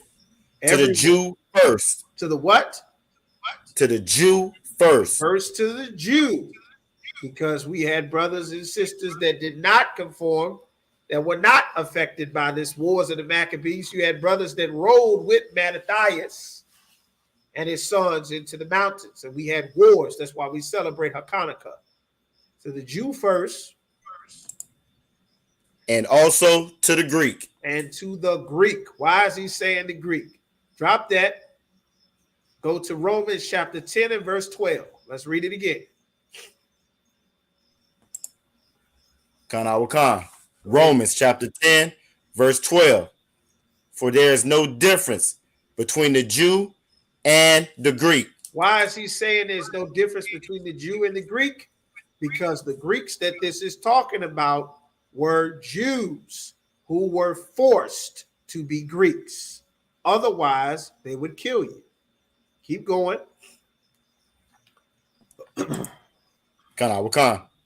For the same Lord over all is rich unto all that call upon him. Right. Go to Galatians chapter 3 and verse 28. While you get that, I'm going to read this from the Zondervan's Bible Dictionary. That's why you need the definition of the words that's in the Bible. Zondervan's Bible Dictionary again. See right here. Zondervan's Bible Dictionary. Get the definition of this word so you can see what it's talking about. Hellenist. What page is this? Page 223. Hellenist. Jews who made Greek their tongue, and with it often adopted Greek ideas and practices. Why did they adopt Greek ideas and practices? Because if you wanted to stay alive and you didn't want them to kill you, then you wouldn't celebrate them. You wouldn't keep the Sabbath. You wouldn't keep the Passover and the Feast of Memorial blowing of trumpets and unleavened bread and the Day of Atonement. You wouldn't do that. So you had a choice. You could be a Jew and die, or you could be a Greek and live. This message was to get. The truth is about freeing the brothers and sisters that have been forced to take customs of the other nations of people under captivity, under slavery, under the conquest of the New World, under the transatlantic slave trade.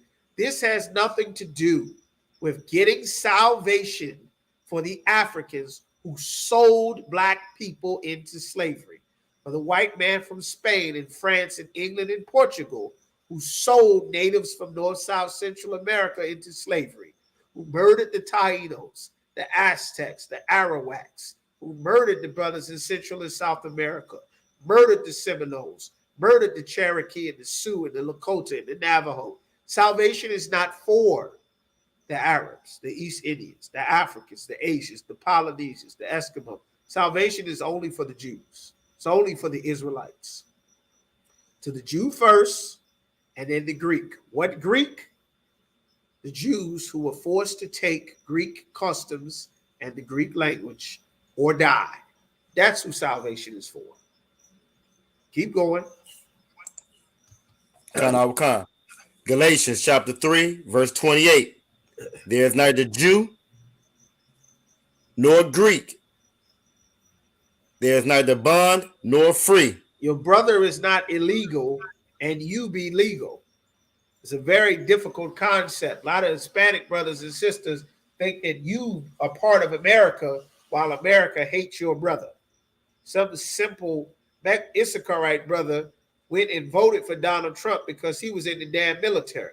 His silly wife following behind him, helping America, fighting for America's military and helping America's politics. And the dumb husband votes Donald Trump into office. And instead of targeting the illegals and the criminals, they just said, well, that's your brother. Why don't I get rid of both of you? No. I'm not a criminal. He sells drugs. Deport him. Punish him. I'm not one of him. You're Mexican and he's Mexican. Why don't I just get rid of both of you? I'm white. You're not. Why not get rid of both of you? And that's what Donald Trump did. And America rallied behind him. And like a dummy, our brothers and sisters joined with America. And that brother, his wife, got deported because he voted for Donald Trump, thinking he was a part of America. Now he knows. You understand? Like this keeps happening to our people because our people keep trying to join everything except the Isupk, where we build our nation and serve the Most High.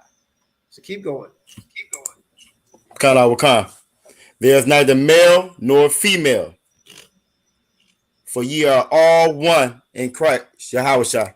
Right. Everybody is one. You're all one in Christ. We're one in Christ. We're one in Christ. You are not Jew and you're not the Greek, because before the Jews are so-called black people and they didn't want the other brothers and sisters there because you're not a Jew, and the Lord cast away the other tribes. Now the other tribes can come back because of Christ. All the sinners can change their life and come back because of Christ. That's what it is. It has nothing to do with bringing the other nations in to serve the Most High. All right. Let's just get some more. Give me Acts chapter 2 and verse 5.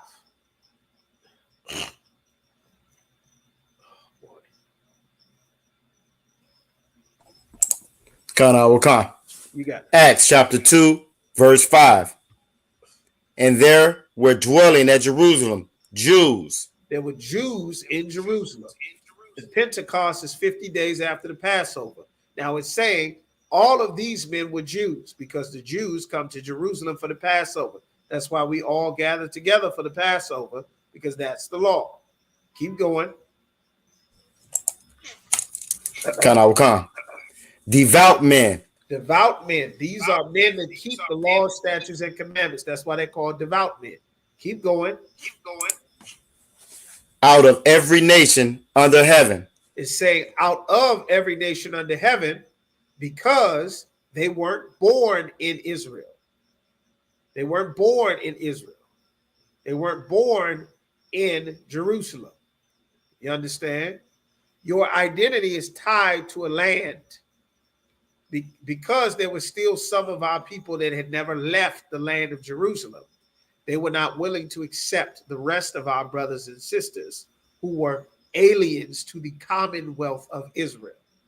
That's what it talks about in Ephesians, the 2nd chapter. The things written about in this Bible are about government, history, heritage, laws, family, property, future, all of these very difficult, very important concepts to restructure and shape a society and a nation.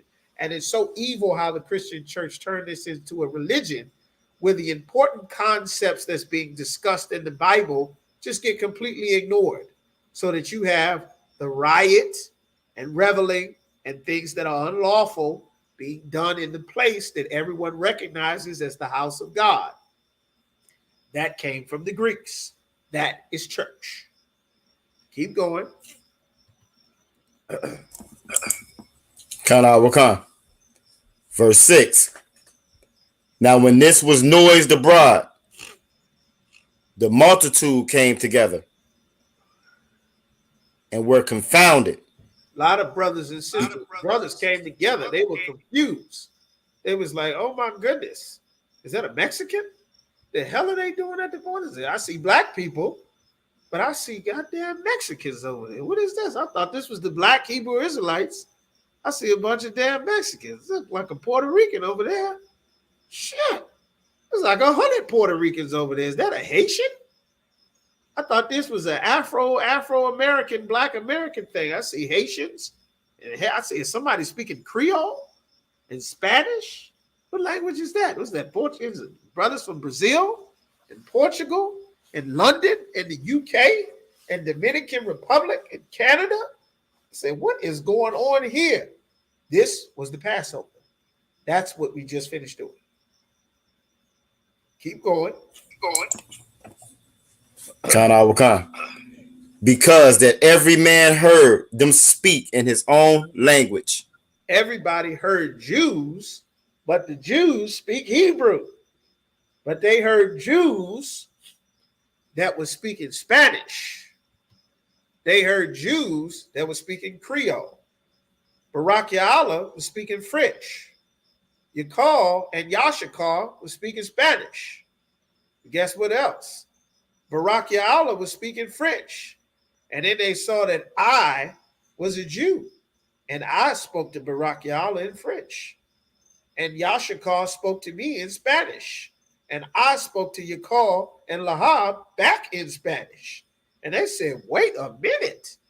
These are supposed to be Jews. Why am I hearing a nigga speaking Spanish? A nigga speaking French, speaking Creole. What is going on here? That's what they saw. Keep going. Khan, verse 7. And they were all amazed. They were like, oh. And marveled.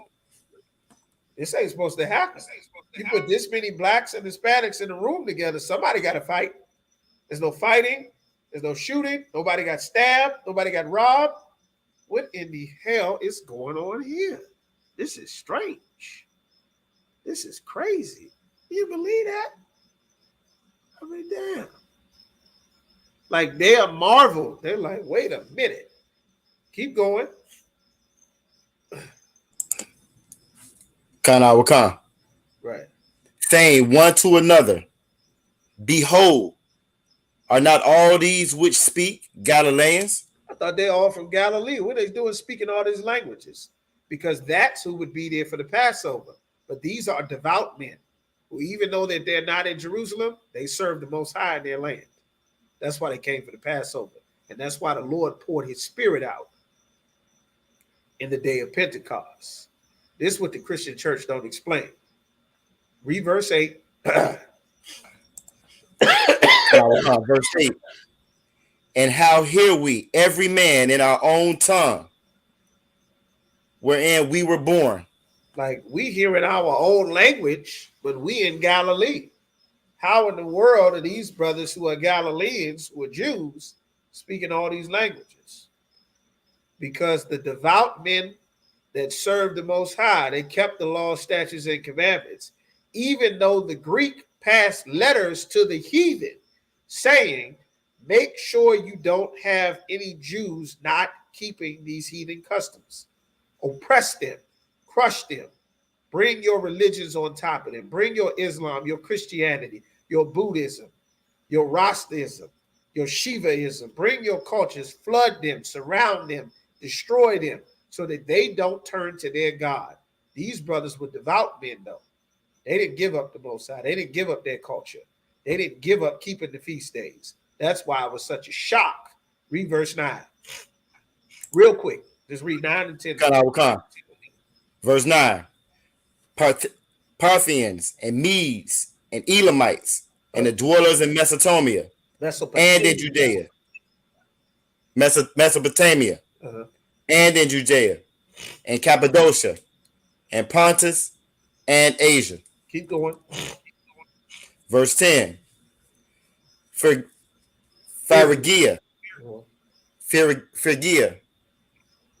and Pamphylia in Egypt and in parts of Libya about Cyrene, and strangers of Rome, Jews and proselytes. Keep going. Verse 11. Cretes and Arabians, we do hear them speak in our tongues the wonderful works of the Most High. Right. These brothers were from all of these other countries. They were from Arabia, so they would be considered Arabians. Just like you from America, if you went to China, they'd call you an American. If you got that thick Benjamite accent and you went somewhere on the Middle East, they might call you Jamaican or Trinidadian or St. Lucian or Bahamian. You understand? But they are recognizing that these are brothers that were born in other countries. So you're not a Jew in Arabia. You're not one of them, but you're not recognized as being an Israelite. But here on the day of Pentecost, everybody was a Jew. You're no longer Jew or Greek. We're not divided by that. Now, because of Christ, we're not Mexican no more. We're not Puerto Rican, not Afro-American or Haitian or Jamaican or Seminole or Cree or Cherokee or Blackfoot. We are all Israelites now. We are one in Christ. That does not mean the other nations can come and join Christ. That's for our family. Israel shall be saved in the Lord with an everlasting salvation. Ye shall not be ashamed nor confounded, world without end. That's who salvation is for. The Greeks and the Jews, the Gentiles that the Bible is talking about that can get salvation are Israelites that were forced to take the customs of the other nations of people because we have been in slavery since the days of Jeremiah, since the days of Isaiah, since the days of the prophets of Nehemiah. We're still in captivity right now. That's what that's talking about. All right. And with that, so I imagine we're going to go ahead, dismiss this real quick here. All right. I imagine we're going to give one courtesy salute. All right. Men of Israel, Mada Shabbat, Imagine Barak, Yahweh Shemal Shabbat Thumb, Saw, Yad Matah. Saw, which means to turn. Gonna give one courtesy salute to the sisters, men of Israel, Mada Shabbat, Imagine Barak, Yahweh Shemar Alathan, by Hashem Yahweh Shah, Yad Matah. With that, class dismissed. Be sure to pay your tithes, like, share, subscribe. With that, shalom.